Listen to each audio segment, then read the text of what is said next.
క్రీడాకారులని encourage చేయడానికి గ్రామ స్థాయి నుంచి రాష్ట్ర స్థాయి వరకు స్పోర్ట్స్ని ఎంకరేజ్ చేయాల్సిన కార్యక్రమం అధ్యక్ష ఇది యాక్చువల్గా.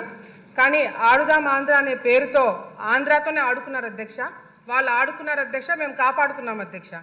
అధ్యక్ష, ఈరోజు ఫుట్బాల్కి వాలీబాల్కి తేడా తెలియని వాళ్ళు కూడా గతంలో మంత్రిగా మరి 120 కోట్ల రూపాయలతో ఈ గేమ్స్ కండక్ట్ చేయడం అనేది చాలా విడ్డూరంగా ఉంది అధ్యక్ష.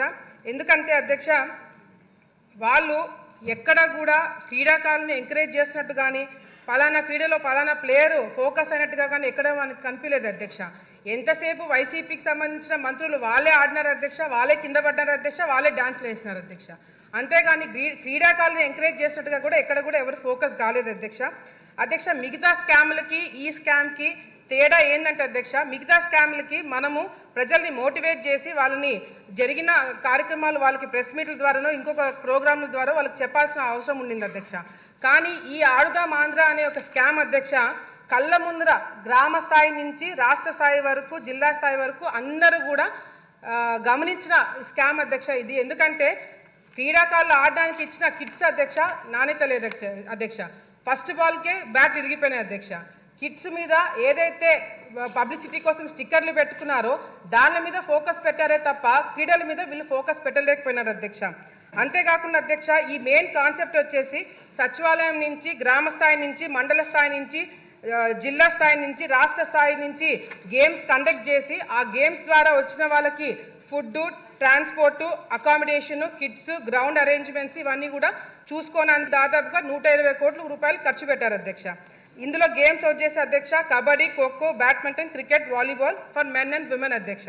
అధ్యక్ష, ఇక్కడ మిస్యూజ్మెంట్ ఆఫ్ ఫండ్స్ ఎక్కడ జరిగినాయంటే అధ్యక్ష, ఇప్పుడు మేము అడిగిన క్వశ్చన్లకు కూడా ఎక్కడైనా అవినీతి జరిగిందా దాని డీటెయిల్స్ అడిగినాం అధ్యక్ష. మంత్రి గారు కేవలం ఎక్కడెక్కడ ఖర్చు పెట్టారో దాని గురించి డీటెయిల్స్ ఇచ్చారే తప్ప ఎక్కడ అసలు అవినీతి జరిగిందా లేదా అనే క్లారిటీ కూడా మాకు ఇంకా ఇవ్వలేదు అధ్యక్ష. మిస్యూజ్మెంట్ ఆఫ్ ఫండ్స్ ఎక్కడ జరిగినాయంటే అధ్యక్ష, ఫేక్ వాలంటీర్ల ద్వారా ఫేక్ ఆధార్ కార్డులు తీసుకొని రిజిస్ట్రేషన్స్ చేయించుకోవడం జరిగింది అధ్యక్ష. కిట్స్ ఏదైతే ఉన్నాయో అవి ఫేక్ కిట్స్ అధ్యక్ష, నాణ్యత లేని కిట్స్ ఇవ్వడం జరిగింది అధ్యక్ష. పబ్లిసిటీ కోసము 35 కోట్ల రూపాయలు ఖర్చు పెట్టారు అధ్యక్ష. కేవలం ఈ స్టిక్కర్లకి అదేవిధంగా సోషల్ మీడియాకి హోర్డింగ్స్కి 35 కోట్ల రూపాయలు ఖర్చు పెట్టడం జరిగింది అధ్యక్ష. విన్ అయిన వాళ్ళకి అధ్యక్ష, ఎవరైతే గెలిచారో first prize, second prize, third prize వాళ్ళకి డబ్బులు ఇస్తామని 12 కోట్ల రూపాయలు ఖర్చు పెట్టారని చెప్పారు అధ్యక్ష. వాళ్ళకి ఇంకా అకౌంట్లలో చాలా మందికి డబ్బులు పడలేదు అధ్యక్ష ఇంతవరకు కూడా. అదేవిధంగా అధ్యక్ష, విశాఖపట్నంలో క్లోజింగ్ సెరమనీ అంటే అధ్యక్ష ఫస్ట్ 2 కోట్ల రూపాయలు శాంక్షన్ చేయించారు అధ్యక్ష. అది సరిపోతున్నట్టు మళ్ళీ ఒక 3-4 కోట్ల రూపాయలు శాంక్షన్ చేయించుకొని అధ్యక్ష చాలా పెద్దగా చేశామని చెప్పి మరి వాళ్ళ రిపోర్ట్లోనే లేజర్ షోస్ అంటే అధ్యక్ష ఫారెన్ నుంచి ఆర్టిస్టులను పిలిపించారు అధ్యక్ష. మరి ప్రైవేట్ సెక్యూరిటీని పెట్టుకున్నారంట అధ్యక్ష. మన రాష్ట్రంలో మన కళాకారులు ఉండగా ఇతర దేశాల నుంచి కళాకారులు ఎందుకు పిలిపించారనేది కూడా మాకు కూడా అర్థం కావట్లేదు అధ్యక్ష. మరి అదేవిధంగా ప్రైవేట్ సెక్యూరిటీ ఎందుకు పెట్టుకున్నారో అర్థం కావట్లేదు అధ్యక్ష. గవర్నమెంట్ ప్రోగ్రామ్కి ప్రైవేట్ సెక్యూరిటీ వాళ్ళని ఎందుకు నియమితం చేసుకున్నారనేది కూడా క్లారిటీ ఇవ్వాల్సిన అవసరం ఉంది అధ్యక్ష. వీళ్ళు ఇచ్చిన ఫైనల్ రిపోర్ట్లోనే అధ్యక్ష విలేజ్ సచివాలయంలో 15,000 సచివాలయంలో పార్టిసిపేట్ చేస్తే 35 లక్షల మంది ఆడియన్స్ చూడడానికి వచ్చారంట అధ్యక్ష. మండల స్థాయిలో 753 మండలాలు పార్టిసిపేట్ చేస్తే దాదాపుగా 4 లక్షల మంది చూడడానికి వచ్చారు అధ్యక్ష. డిస్ట్రిక్ట్ లెవెల్లో జరిగిన దానికి 90,000 మంది ఆడియన్స్ వచ్చారంట అధ్యక్ష. మరి విశాఖపట్నంలో అధ్యక్ష 35,000 మందితో ఆడియన్స్ తోటి ప్రోగ్రామ్ చేశారంట అధ్యక్ష. ఆ ప్రోగ్రామ్కి మాత్రం జగన్మోహన్ రెడ్డి గారు రాలేదు అధ్యక్ష. క్లోజింగ్ సెరమనీకి కూడా రాలేదంట, ఆయనకి టైం కూడా లేదు అధ్యక్ష.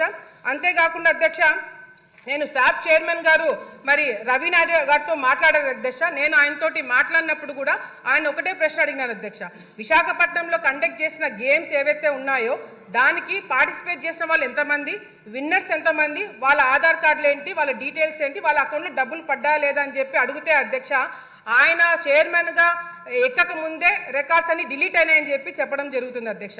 ఇది చాలా చాలా దారుణం అధ్యక్ష. దీని మీద కంపల్సరీ ఎంక్వైరీ పెట్టించాలి అధ్యక్ష. ఆల్ ఇండియా స్టూడెంట్ ఫెడరేషన్ వాళ్ళు శాప్ చైర్మన్ గారికి లెటర్ రాశారు అధ్యక్ష, దీంట్లో అవినీతి జరిగింది మీరు యాక్షన్ తీసుకోమని చెప్పి మరి రాస్తే అధ్యక్ష.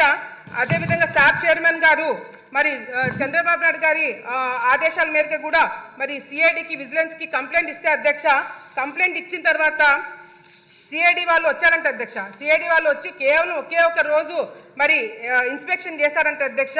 ఈనాడులో ఫ్రంట్ పేజ్లో వచ్చింది అధ్యక్ష.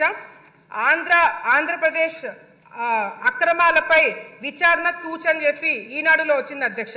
ఒక్కరోజు ఇన్వెస్టిగేషన్ నిజంగా జరిగిందా, అసలు సిఐడి వాళ్ళు ఈ కేసు టేకప్ చేస్తారా లేదనేది కూడా మరి మంత్రి గారు క్లారిటీ ఇవ్వాలి అధ్యక్ష. మెయిన్గా అధ్యక్ష ఈరోజు ముఖ్యంగా అధ్యక్ష ఇది 120 కోట్ల రూపాయలు స్కామ్ కాదు అధ్యక్ష.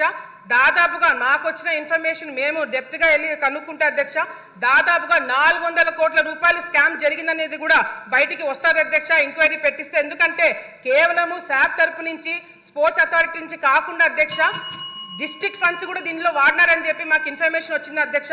దీని మీద దృష్టి పెట్టాలని చెప్పి కూడా కోరుకుంటూ మరి వైసీపీ నాయకులు బయట వాళ్ళ కొద్దీ వాళ్ళే క్లీన్ చిట్లు ఇచ్చుకుంటున్నారు అధ్యక్ష. అవినీతి జరగలేదని వాళ్ళే ప్రెస్ మీట్లు పెట్టుకొని చెప్పుకుంటున్నారు అధ్యక్ష. దీని మీద మంత్రి గారు క్లారిటీగా అవినీతి జరిగిందా లేదా, లేకపోతే ఎంక్వైరీ పెట్టిస్తున్నారా లేదా అనేది కూడా క్లారిటీగా చెప్పాలని చెప్పి కూడా కోరుకుంటున్నారు అధ్యక్ష.